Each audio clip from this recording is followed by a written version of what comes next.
Hey everybody, we've reached part 3 of the series. Um, so you've gone through treatment, what's next? Well for me today, maybe you can see a little bit behind me, but it's checkup day. I'm at the cancer center. Quite frankly now these checkups scare the hell out of me. I'm not technically in remission yet. It hasn't been long enough for them to determine that.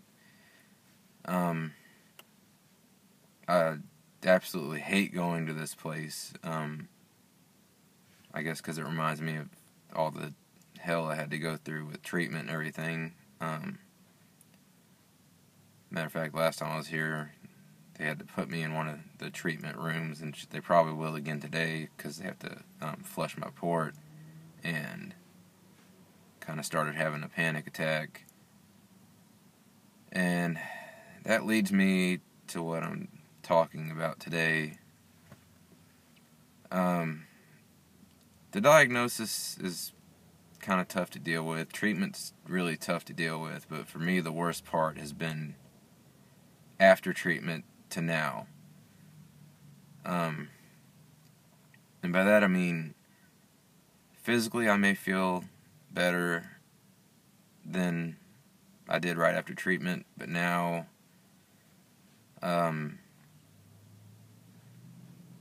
it's kind of like more of a psychological thing.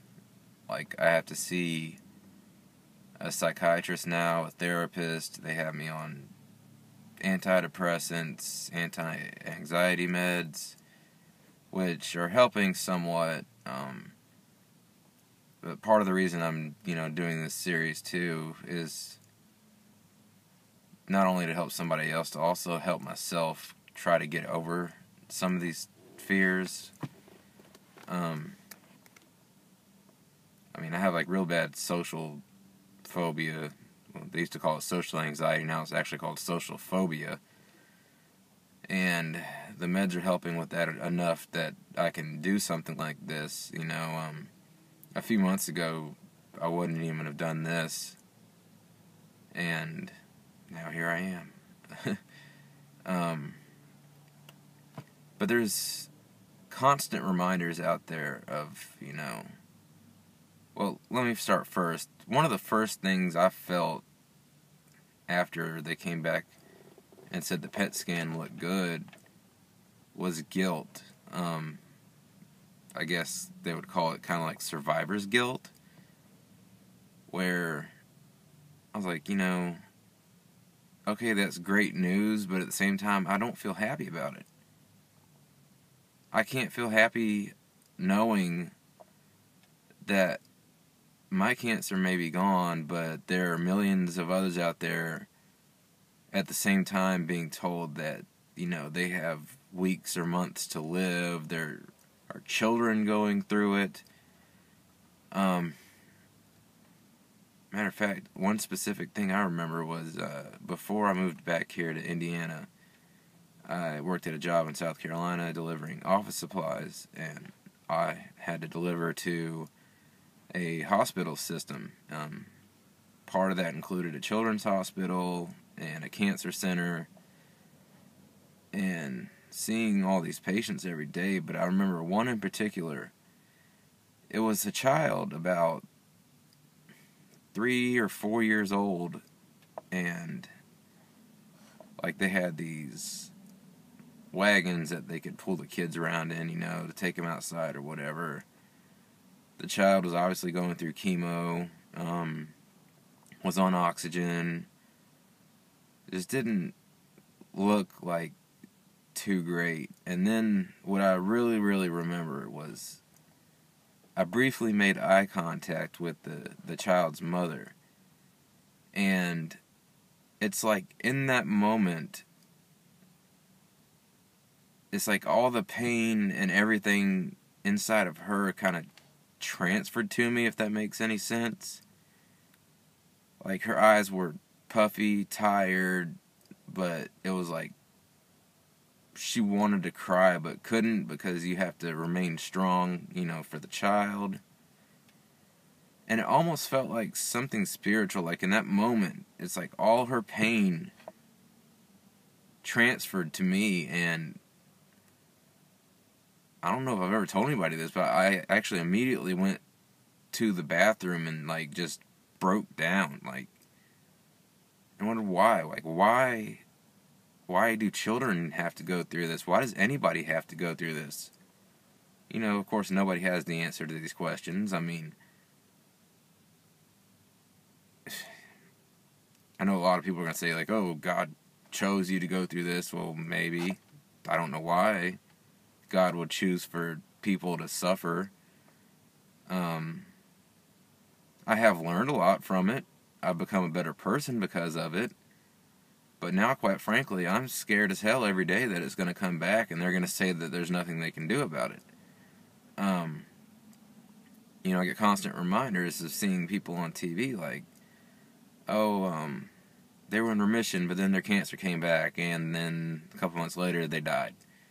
Like, there was a news anchor recently that was battling, like, a brain tumor, and he basically went live, on the air and said, hey, I have a couple months to live, and I'm just going to live it to the fullest, do everything that I can do, and go peacefully. And I think that's kind of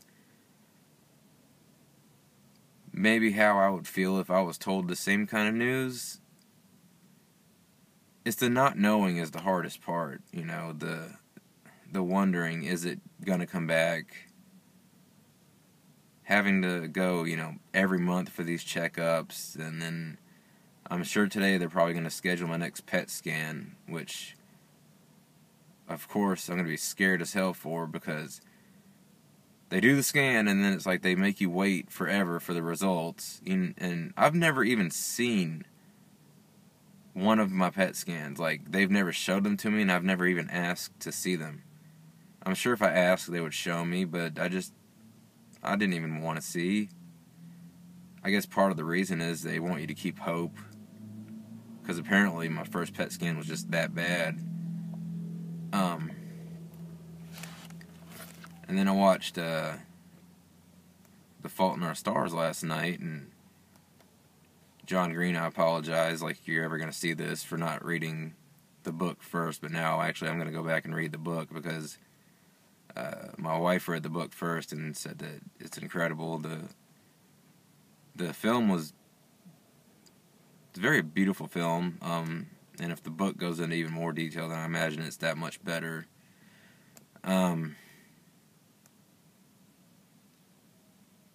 But these are the kind of things that you worry about. What's going to happen to me next? It's like I still have this port in my chest. I can live life, but I can't really work or do things that I want to do. Like, I love playing hockey. I can't do that with a port in my chest. I haven't even been on the ice, even skating or anything, in a year now. And, when you lose, like, all these things out of your life that you really love to do, it's just really hard to deal with. And as I, kind of touched on in the last video, another hard part is finding out who in your life is really, really there for you. Those of you that were, you know who you are. I'm not going to name names because I don't want to start fights or arguments or anything negative out of this, but there's people in your life that you would really expect to be there for you, and they won't be. That's very, very hard to deal with, Some very close people that you're, part of your life, and they're not there for you when you need them most, is something that is just, I can't even describe the way it makes you feel. And then there's people that you wouldn't expect to be there, or maybe semi-expect to be there, but then go out of their way to be there. And it's those people, you know, like, when you face a situation like this, people's colors really show. And to those people, you know who you are, and I love you all from the bottom of my heart, and I thank you very much. And even if it was just a kind word here or there of encouragement, it means so much when you're going through something like this. And yeah, I just can't thank you enough. But back to what I was saying, you know, the next year of my life is going to be these monthly checkups, then probably scans every couple months. Then, if all goes well, after a year, hopefully they'll be able to say I'm in remission, and maybe take this port out of me, and maybe I can go back to playing hockey or doing something, or I can't really play now because, you know, they used to put these ports pretty deep, but mine is like protruding from the surface. So, like, I probably couldn't even really risk falling on it, and that's what really sucks. It kind of limits things that I can do as far as physical activity. Like, you know, even if I accidentally bump it into something like a doorway, or my son accidentally bumps into it or something, it hurts pretty bad. It's not going to hurt the port because it's titanium, but it hurts me because it's basically just under my skin. And so yeah, it's going to bump into like all the muscle and bone and everything behind there.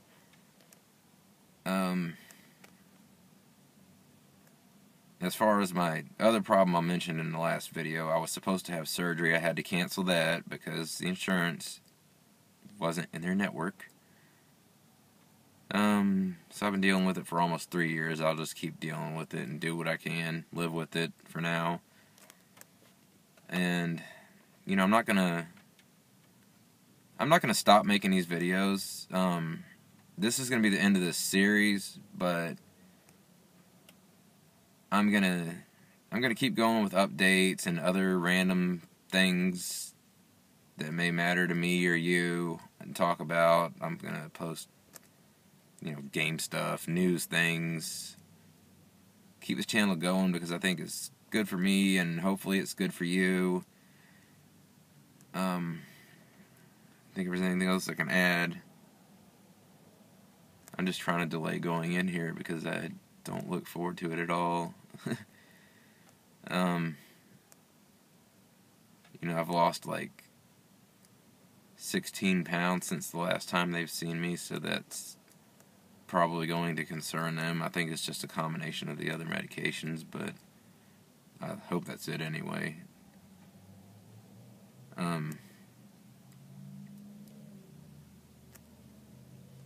Yeah, so that's, like I said, the hardest part is dealing with people.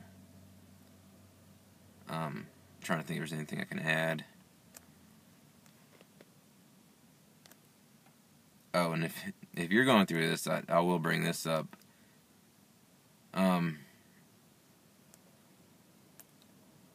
Afterwards, you really don't want people to know that you have cancer or have went through treatment or anything like that, because then they start watching you closely, and it's like, are you okay? You'll be asked that question so many times that it will drive you insane. And are you okay? Are you alright? Are you sure? Yes, I'm fine. I'm fine. I'm fine. I would say otherwise if I wasn't. I'm not going to try to do more than I think I'm capable of doing. Well, maybe I will, but I like to push myself. You're never going to improve if you don't push yourself. That's something to take away from this for anybody. You're never going to improve anything in your life if you don't push yourself to do it.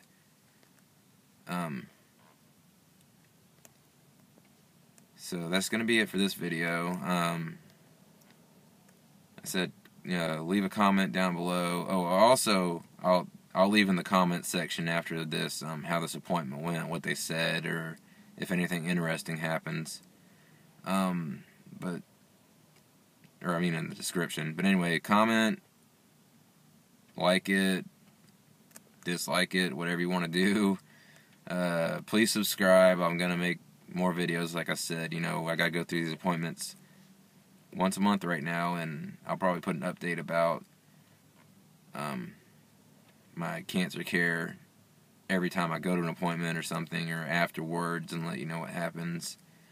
Or I may talk about it sporadically here and there if things happen, if things change in my life. Other than that, I'm going to keep posting videos, just talking about random things. Probably every day, honestly, because literally, like right now, I can't do anything else, and that kills me as a man, like that I can't work or do anything to provide for my family. Like, my wife is working, my son's in school, I'm basically alone in a room all day. And that's why, you know, with the last video, I kind of decided to get out and do something different and climb that fire tower that I'd never done before. And then actually the next day, I took my wife back up there, and she was scared. She was scared to go up it, and I wasn't. Like, I realized after you go through something like this, you kind of realize a lot of your fears and phobias in life are irrational. I wish I could say the same for my social phobia, but I'm working on it. But yeah, I used to have like a deathly fear of heights, and now it doesn't even bother me. I was up there, the tower was shaking because of the wind. Like, she was scared to death, and I'm like, this is okay. This is fine. And then we went down and we were leaving. There's a gravel road on the way out. I kind of rally driver, you know, drifted around this curve, and she was screaming, scared, like, oh my God, why did you do that? And then the first thing I said to her after we got back on the road was, yeah, but now, don't you feel alive? And she paused for a second and said, yes, I do. And I think that's the biggest thing, is just like, when you conquer a fear, you get this feeling, like, not even like an adrenaline rush, but you just feel alive. And like, life isn't worth living if you're not living life. So I challenge you to go out and do something today that you wouldn't normally do. I mean, don't do anything crazy and like get yourself hurt, but just, it could be something small, you know, like help a stranger, walk a bridge, you know, do something that you would normally be afraid to or not do, and feel alive.